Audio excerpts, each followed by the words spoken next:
Leader रहे, गरीबों को उन्होंने उठाने का काम किया, आवाज़ देने का काम किया। समाजवादी लीडर जितने भी रहे, जैसे जयप्रकाश नारायण जी हो गए या लोहिया जी हो गए, कर्पूरी ठाकुर हो गए, जितने भी समाजवादी जो समाज में जिस तरीके से अत्याचार होता है और समाज को जिस तरीके से हीन भावना से लोग देखने का काम करता है, लेकिन उनका अंदाज ही कुछ और था, अलग था।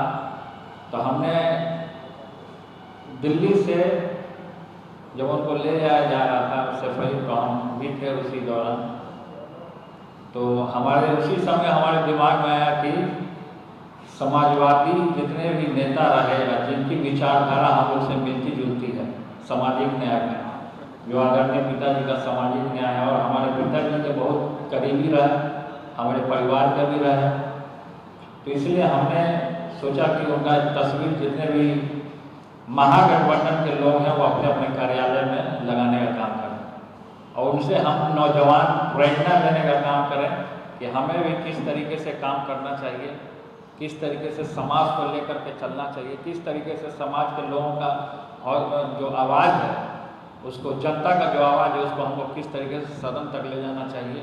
तो ये सारी चीज़ें हैं कि हम लोग नौजवानों को करना है। हम लोग नौजवान नहीं करेंगे तो कौन करेगा।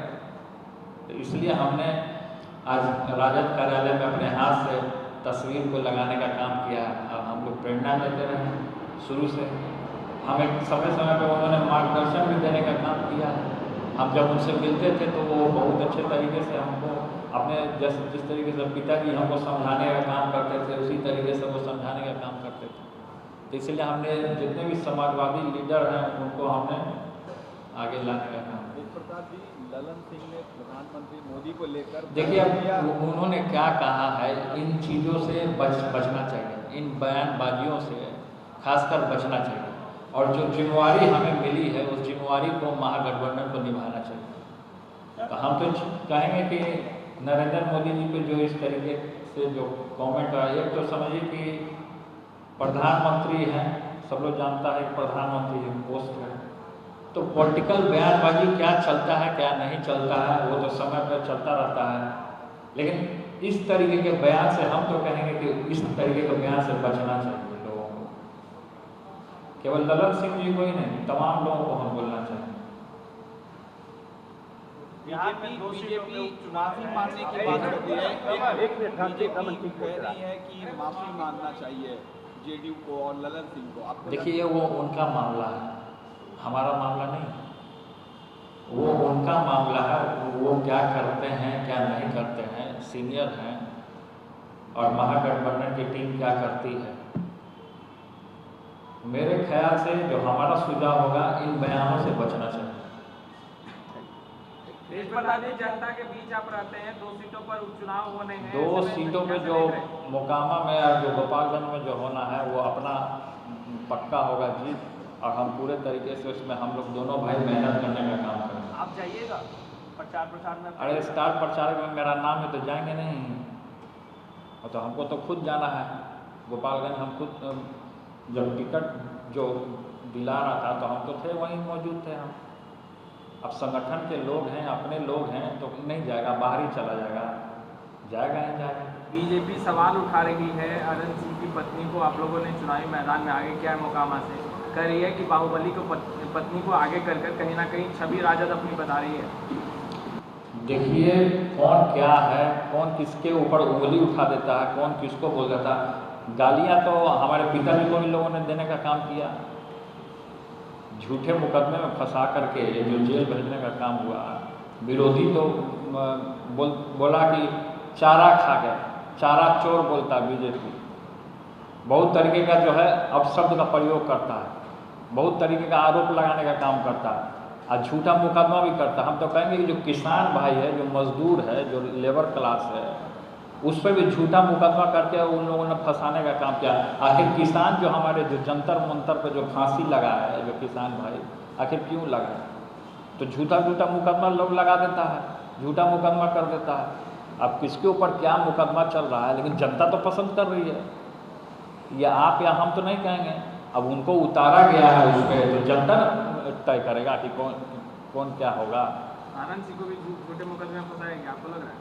देखिए, जनता हम कह दिया कि जनता तय करेगा, बात आनंद सिंह की नहीं है। अगर गोधरा का कांड जो गिनाया जाए तो हम आप लोग भी समझ सकते हैं कि गोधरा में कौन कौन आरोपी हैं, जो आज बने हैं पद पे, वो लोग सब आरोपी हैं। वो भी तो बात किया जाए, केवल आनंद सिंह की क्यों बात करते हैं? अगर ये आएगी तो सबकी बात आ जाएगी। फिर तो हम कहेंगे कि जो भी जिम्मेवारी मिला है, जो भी ड्यूटी मिला है, उसको हम लोगों को आगे करना है। मंत्री जी, एक सवाल है, गोपालगंज में ओवैसी जी की पार्टी चुनाव लड़ी है, साध्वी यादव लड़ रहे हैं, तो आप कैसे देखते हैं? देखिए, लोकतंत्र है, लोकतंत्र में कैमरा छोड़ के आप भी चुनाव लड़ सकते हैं। लोकतंत्र में सब लोग का अधिकार है, सारे लोगों का अधिकार है। आप जो ये सवाल कर रहे हैं, ये आप जाकर घर पे रख दीजिए, आप भी चुनाव लड़ सकते हैं, नॉमिनेशन कर सकते हैं हमारे विरोध। तो सबको अधिकार है, लोकतंत्र है। तो बाकी तो जनता फैसला करती है। जनता ने हमको मंत्री बनाया, जनता ने हमको जिम्मेवारी दिया, जनता ने 2-2 टर्म से हमको विधायक बनाया। हमने संघर्ष किया, क्योंकि हमने संघर्ष सीखा है। हमारे पिताजी ने संघर्ष सिखाने का काम किया, गरीबों को मदद करना सिखाया है, तो हम लोग काम कर रहे हैं। मामा साहब को करेंगे गोपालगंज में, क्योंकि उनकी देखिए, चुनाव में पहले वहाँ जाए तो हम तब तो पता चलेगा कौन क्या है।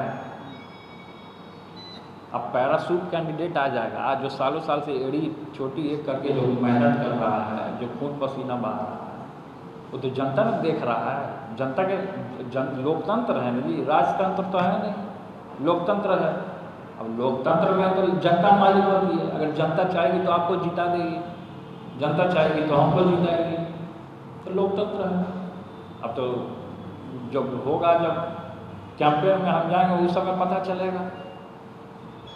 एक महत्वपूर्ण सवाल है सर, एक महत्वपूर्ण सवाल है। कल जिस तरीके से जो फैसला सामने, आप पूर्व स्वास्थ्य मंत्री रहे हैं, NMCH के सुपरिटेंडेंट को लेकर, अब वो कह रहे हैं कि इस पर पहले नोटिस आना चाहिए था, बिना नोटिस के। देखिए, स्वास्थ्य विभाग का मामला है और उस पर कार्रवाई चल रहा है, नोटिस।